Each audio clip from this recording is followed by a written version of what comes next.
Okay, guys, this is the second installment of what is going to be a recurring event here with Hunt Lyman here at the Hill School. And, I was telling Hunt this off camera earlier, as that how effective the conversation that we had about pedagogy and philosophy was for me personally. And I hope other people felt that way as well. I just gave this talk on Schiller, and it made me totally rethink my approach to communicating philosophy in a public forum. So I can only imagine that you're really going to illuminate a lot of other things for me today that I never really thought about before, and maybe you'll help other educators out there with their approach. Because we've already done one installment of this, and I already feel myself sort of converted to a lot of your some of your teaching techniques. Thank you, Luce. Nice of you to say. I mean, I enjoy our talks, and I've enjoyed doing this, and I hope somebody else enjoys it too. Yeah, definitely. So, something that happened off camera in our first installment was, and you were a little bit shy about it because you engaged in a little bit of memorization. Was it from Plato's Symposium? Is that correct? And I don't know if you want to perform it here. I don't know if you feel like being put on the spot. I think it could be kind of interesting to see, and maybe we could talk about it. But it made me think about this lost ability, this lost art form, this lost valuing of the ability to memorize things, to rotely memorize things. I typically associate negative things with rote memorization. Right. Like it's something perfunctory. Right. Like that it's just something we do when we're going through the motions. But when you did it, and we should probably, if you're ready, we should. No, I can do it, but I want to put it into a certain kind of context. Sure. I was in awe of it, and I feel like it could be a very effective teaching strategy in philosophy and other things, and I wanted to get your thoughts on why it could be important, why you value it. So I would say there are a couple of, I've been thinking about this sort of on and off this week. I didn't prepare anything particularly, but I've been thinking about it because it's an interesting topic overall in terms of education. And it's one of the things that you see when you go into teaching is you might feel in philosophy like you're living in these in this very sort of ethereal world and that it doesn't have a lot of grounding. But when you go into a classroom, you actually and when you start to look at the history of education, you see a lot of how philosophical ideas at the time become expressed and manifested in really pretty concrete ways in the classroom. So I want to approach this from a couple of different perspectives. Please do. Okay. Yeah, sure. So go. Where I'd start with is I'd say that, for a time, really the ideas I want to associate primarily with Locke. They're going to have to reality check me, on some of the, where this is coming from. Sure. But essentially blank slate ideas. The way that manifested in a lot of early education was this idea that children come to us as blank slates. They come with nothing there. And so one of the main things that we can do as educators is to inscribe that which is noblest and best and highest in their minds. And we're really kind of writing on the blank slate. We are putting things there. If anyone ever wants to read it this way, if you go at the book To Kill a Mockingbird, which I read with my 8th grade class every year, and you read the first, it's not the first chapter, but it's like chapters 2 through 4, it's about the most perfect satire of education that has been written. If you read it that way, it's hilariously funny. It's just great. But this idea of, things that we just inscribe things on their mind, has always been, I've always had a very antithetical experience to that in my own education. I went to very progressive schools, and so it seemed very natural to me when I became a teacher that my approach tended to be much more what I learned is called constructivist. And a basic level, constructivism can mean, on the one hand, that children construct knowledge. They don't just inhale it, or you don't just sort of etch things on their mind.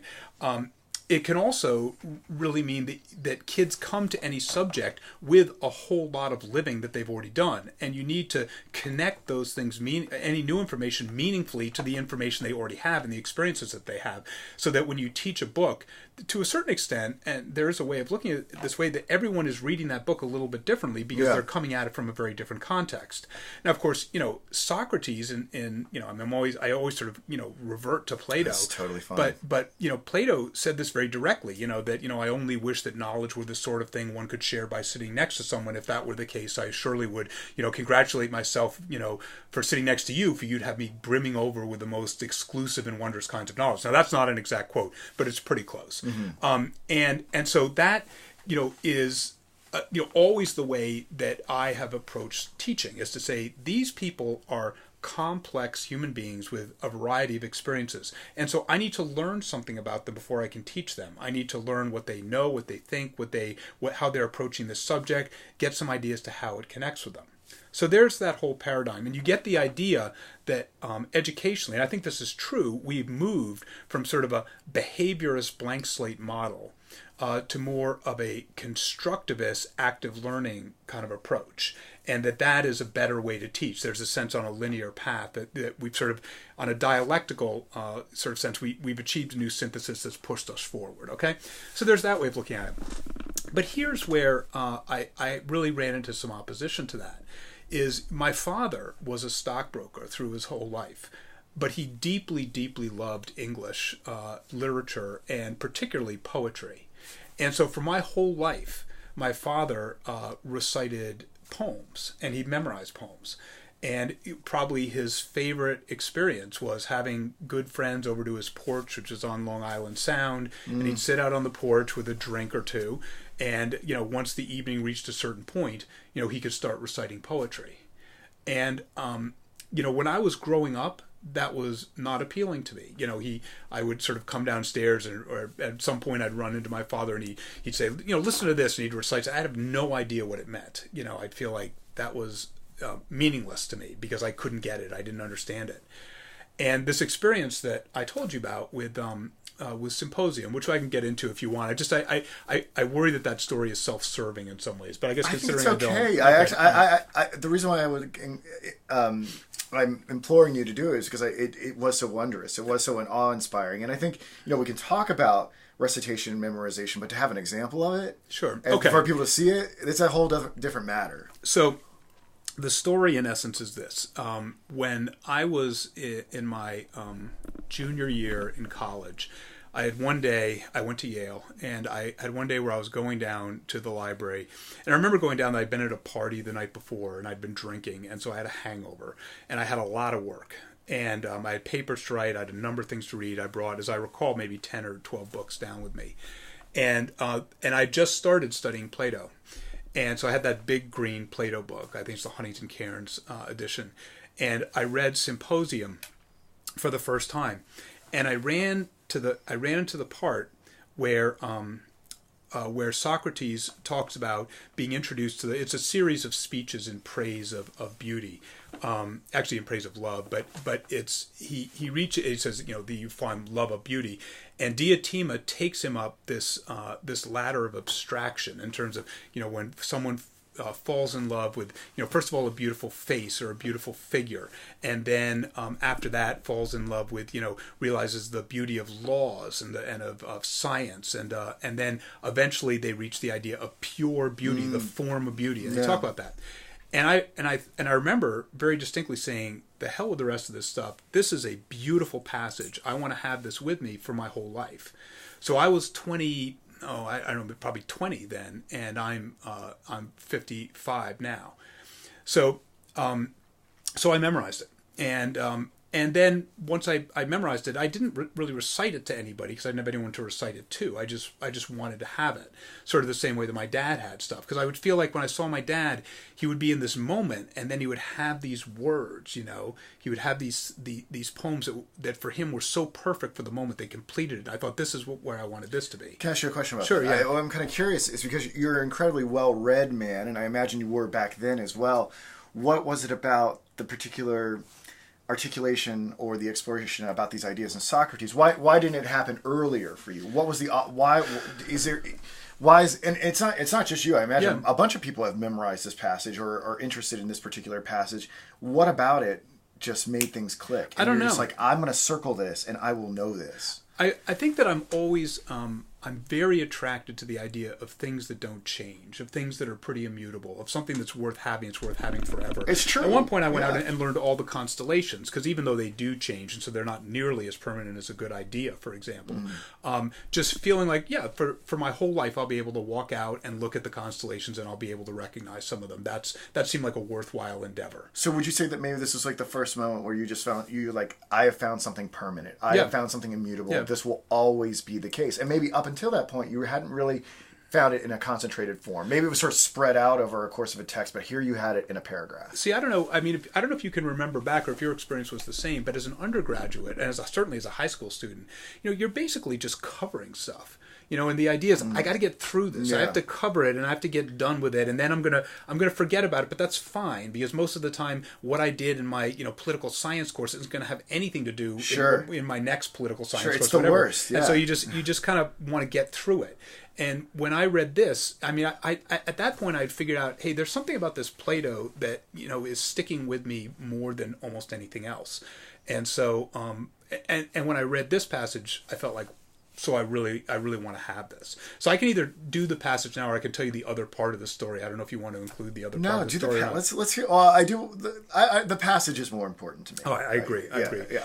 Okay, so Diotima is instructing Socrates, and he eventually reaches this point, and the dialogue says, "And now, Socrates, there bursts upon him that wondrous vision, which is the very soul of the beauty he has toiled so long for.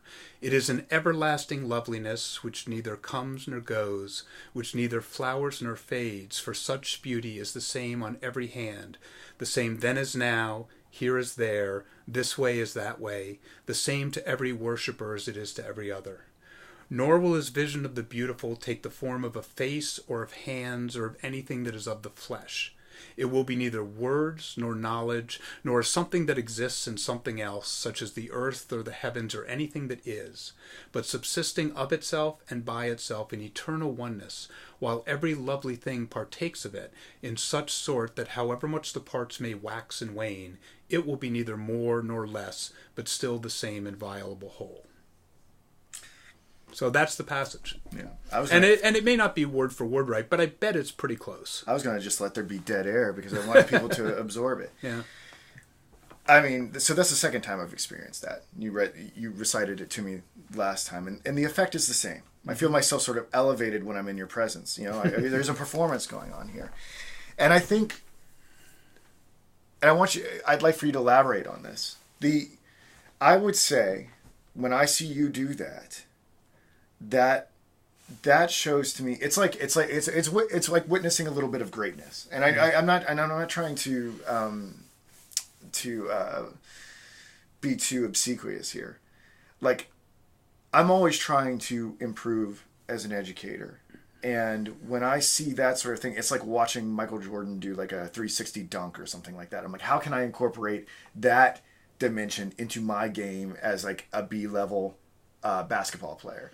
And the reason why I think it's not that it's just flashy and showy and things like that. There's actually tremendous utility to it. Well, and I think the utility, from my perspective, the reason why I would want to incorporate this into my game, because I think it does demonstrate perhaps the heights of the human intellect. The fact that you are able to grasp that, forever hold it. I think it holds up an ideal to me, other students, other teachers, that maybe knocks us out of the complacency of what we think is like an acceptable intellectual level. I just feel like that moves it. Well, it sets the standard higher. I mean, I think there are a lot of things it could be, but here's some things that I think are important about this. One is, that particular passage sort of knocked me into a bunch of different things to memorize. And the first things that I memorized, partly, and I was still in a phase of some rebelliousness with my dad. So I actually did not spend time memorizing the things he memorized. I memorized quite a few other passages from Plato and some things from the Iliad as well. Interestingly enough, not so much from the Odyssey, but a couple of things from the Iliad. But then I did start memorizing poetry as well. And as I moved into English teaching in my 30s and so on. And I just recently, for example, got a book because we wanted to have sort of a resource of well-known poems, and so we got Dover thrift editions because they're really cheap. We got this one called 100 Best Loved American Poems. We just got it just a few weeks ago in my 7th grade class, and I looked through it and I thought, I either have memorized right now or had memorized at one point about half of these, about 50 of these particular poems, and that's, of course, there were other ones that I'd memorized aside from that, and the thing is, I actually am. These things that I've memorized have brought me a lot of pleasure in my life.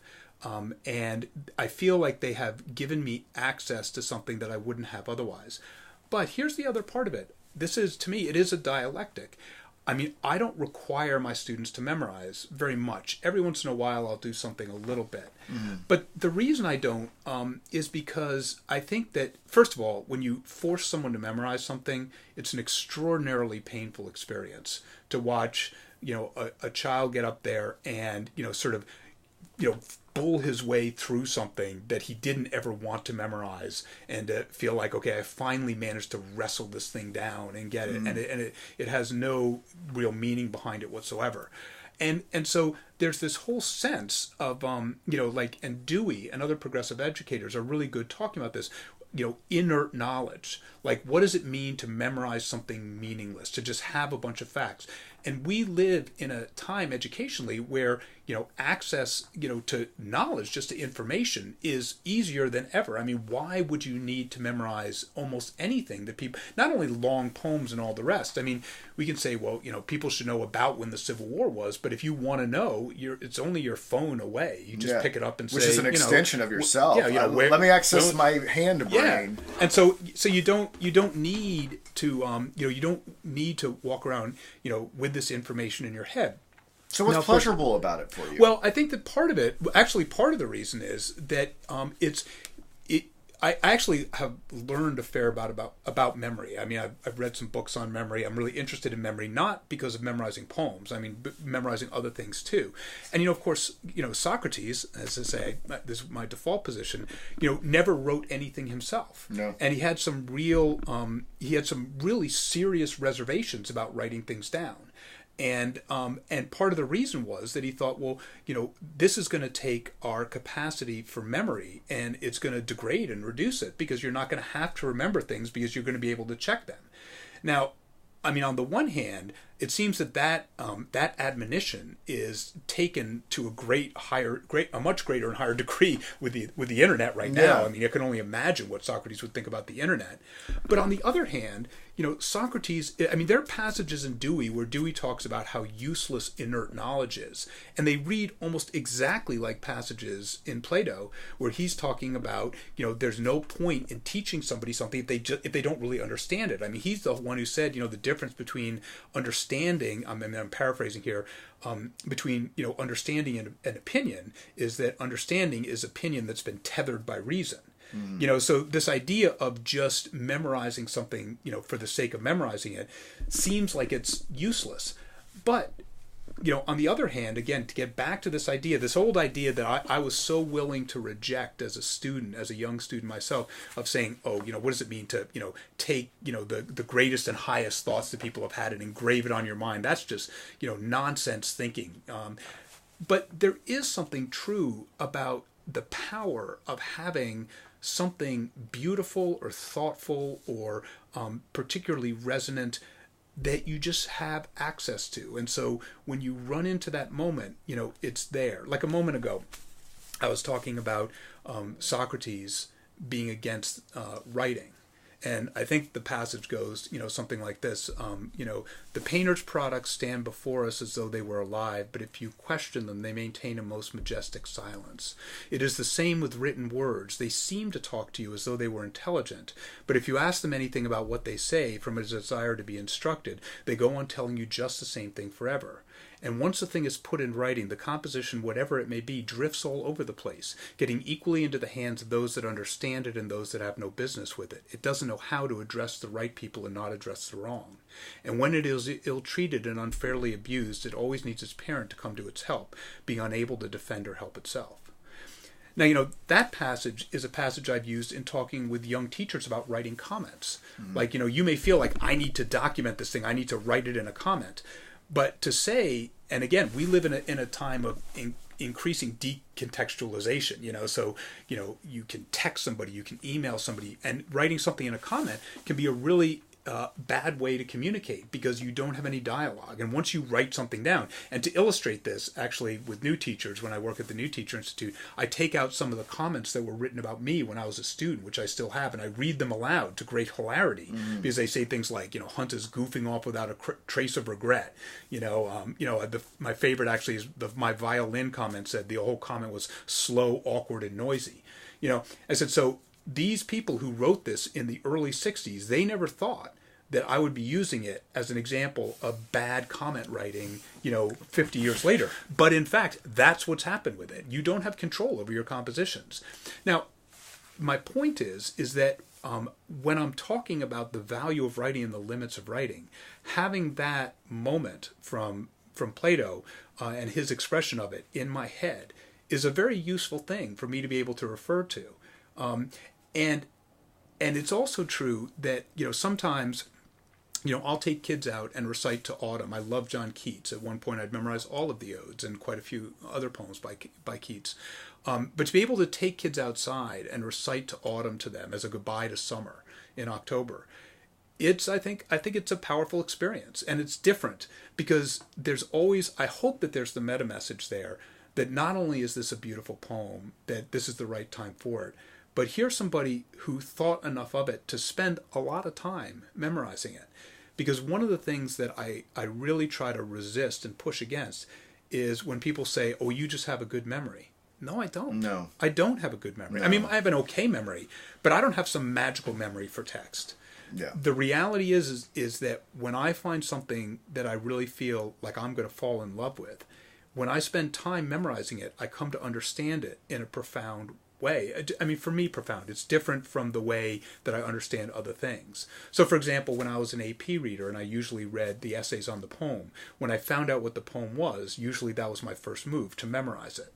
Because then that helped me be sure I understood it. And it also meant as kids were referring to the essays when I'm reading them over the next week, I had an immediate sense as to how accurate their inclusion of parts of the poem were, because I had it by memory and I didn't need to go check the poem.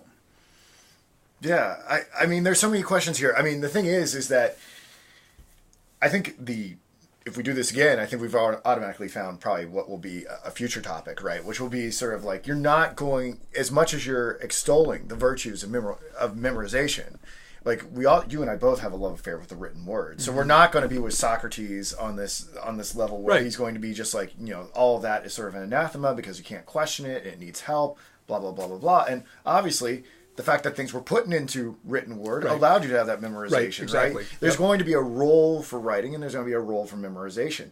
So, and I think you've elucidated a lot of it here. I think the thing that I would want to tease out a little bit more, what I want to talk about a distinct pleasure about how it sort of memorization, how it sort of offers a guidepost for you in your life. I mean, they do bring us solace and comfort, right? Especially like when we're dealing with adversity, right? If we find ourselves put into an ambiguous situation or something like that, where we just need something that we can grasp onto that will orient us and perhaps stabilize us in that situation. I think and perhaps that's the pleasure. I mean, there's also the performative aspect. We get to look very knowledgeable in front of other people. There's that pleasure and stuff like that. But I wonder if there's more than that there, that helping us sort of make sense of it. But when I hear you do the memorization, I don't necessarily hear the words, to be honest. Mm-hmm. To me, it's very much like a song. Mm-hmm. Like that passage that you did from the symposium, I was in such wonderment of the recitation that it really felt like a hook from what my favorite song. I never know what the lyrics mean. They're sort of one and the same with the music. It was something musical, and I think there's a musical pleasure to it. Yep. I think if you could say that. Yep. And then so I'm kind of curious how that feeds into in a pedagogical context. Like, so what does that do for students? Like, I'm telling you here about the sort of awe and wonder and how I think it will help me sort of elevate my game, perhaps allow me to have some reference point in an uneasy world. But what does that do for students? Like, how do you think? And the thing I'm very curious about, does that memorization, do you think that entices them to find their own passages that they're dialed in on, their own thinkers, their own ideas? Are we setting an example for them that will perhaps, again, cause a flourishing of that life of the mind, and that we need as educators to bring this lost art back into our skill set? I think that it would be nice if I could report, that doing this has, made many students go out and memorize a lot of stuff on their own, and I don't think that that's the case. There have been some students who have. I think that what I hope more, I mean, a lot of being a teacher is planting seeds that you don't know if they grow or not, because you don't get to see somebody for long enough for the most important ones to know if they took root or not.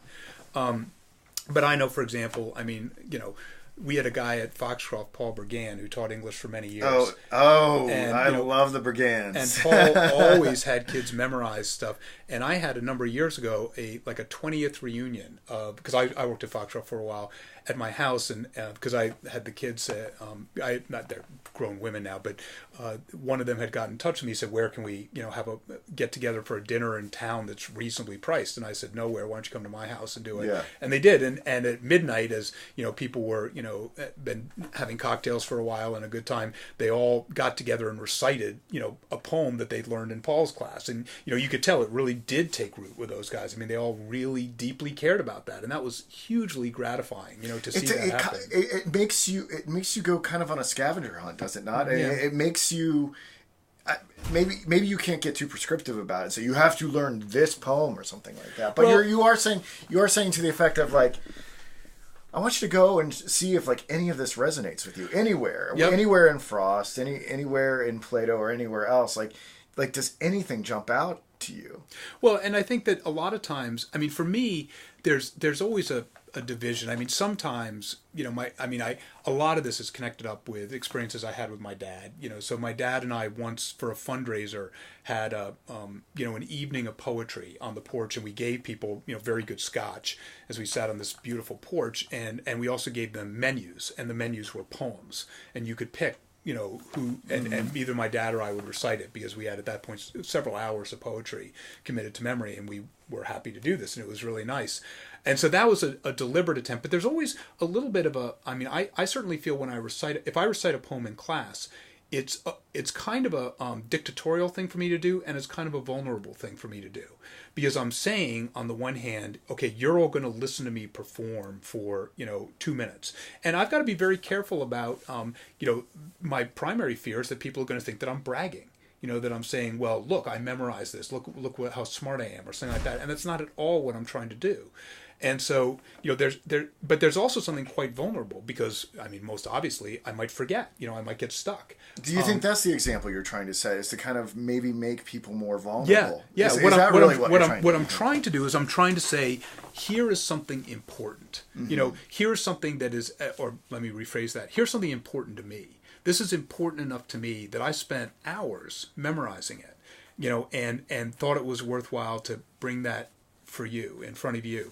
And often with kids, actually the moments that I tend to like to recite the most are the unexpected moments. I'll recite Robert Frost's Birches, when we're out on a hike, or I'll recite what is it? It's out of the night that covers me black as the pit from pole to pole. Now I can't even remember the title of this, but I'll recite that. I can do the rest if you want, but I'll recite that when we're kayaking, Invictus. That's what it is. And because there's sort of a moment where you have this feeling, and you say, like, here's a really good expression of this feeling, and I have it. I've got it right here, and I want to share it with you. And ideally, what you have is people sort of say, yeah, I'm on board with that. I think that's great.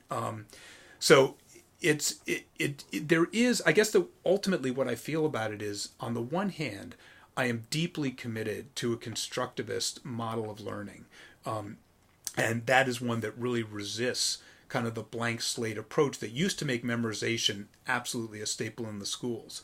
But I also think that there is something important that is missed when we don't at least let people know that there is a qualitatively different kind of pleasure and a qualitatively different level of meaning in an experience of taking something that you feel is beautiful or important or true and committing it to memory so that you have it with you the rest of your life.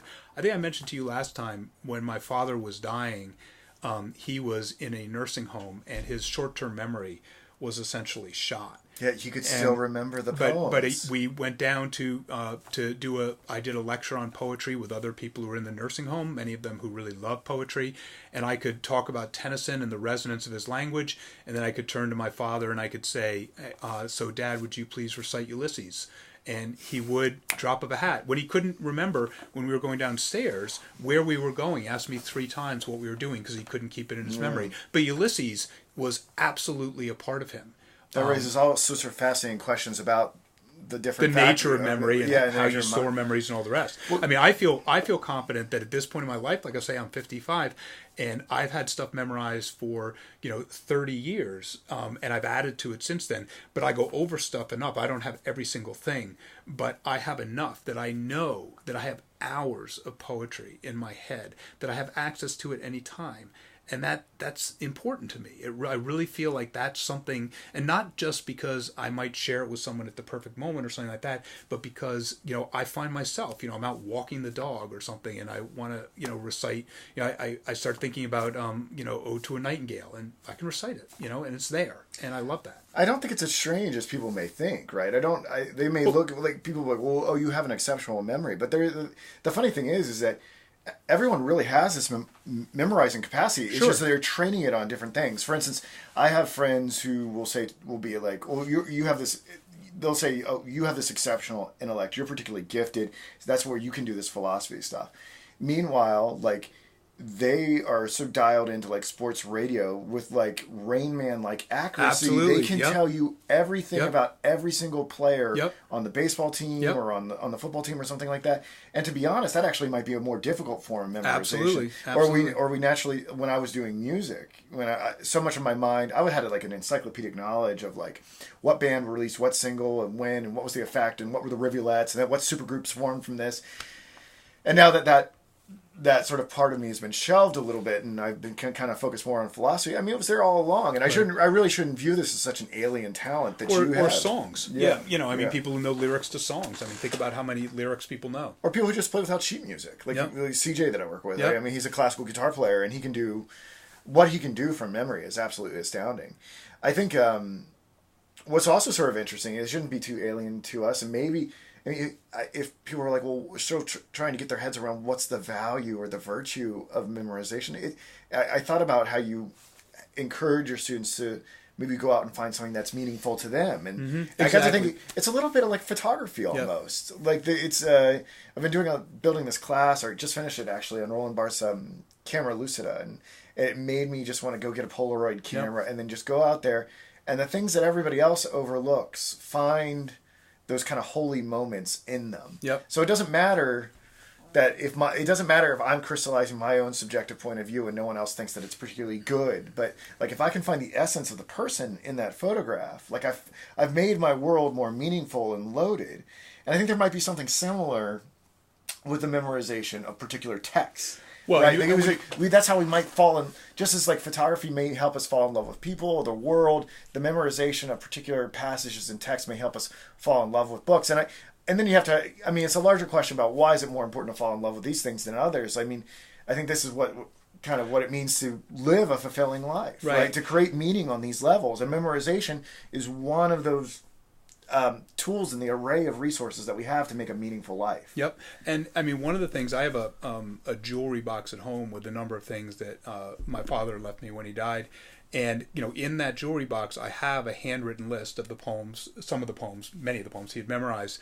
And I put it in there because I do think that actually, if you look at a list, if you took a list of the stuff that I had memorized and you said, here's what I memorized from Plato and from Homer and from the 19th century British poets and Shakespeare, and, you looked at all those things and you went and read those selections, you would have probably a better index to what is really important to me than almost any other index I could think of. Certainly a much better index than looking at my possessions, which I think show virtually nothing about me. You could look at my bookshelf, but actually at this point, I mean, my bookshelf is such a confusing mess. Well, you're very generous with your books. You tend to give them away, and they come in and out of your life. And I do the same thing now. It's like especially with books that are really transformative for me, like ones that I feel really shape my attitude, the way I comport myself towards the world. I'm very eager to pass them on to other people. But I think like, if you looked at, for example, I memorized at one point Thanatopsis, and that's a pretty big poem. So, okay, why would you do that? Why would you spend that much time memorizing that poem? It would actually give some, if anyone was interested, some really good questions to ask about. Okay, well, what's important to Hunt? What is at his essence? I mean, it's about as close to that as anything I can think of. I'll have to go revisit it and see if I can unlock the secrets of Hunt through that poem. Well, I mean, we're at 34 minutes here. I think we effectively covered a lot of ground. I mean, I guess maybe we should bring it to a close. Is there any sort of parting thoughts on this matter, or do you feel like you kind of got it all out? I mean, I feel like there are at least 3 or 4 things that we could do in the future based off this conversation alone. Well, I always enjoy our conversations, and so thank you, Luke. I appreciate it. All right. Next week, guys. Bye.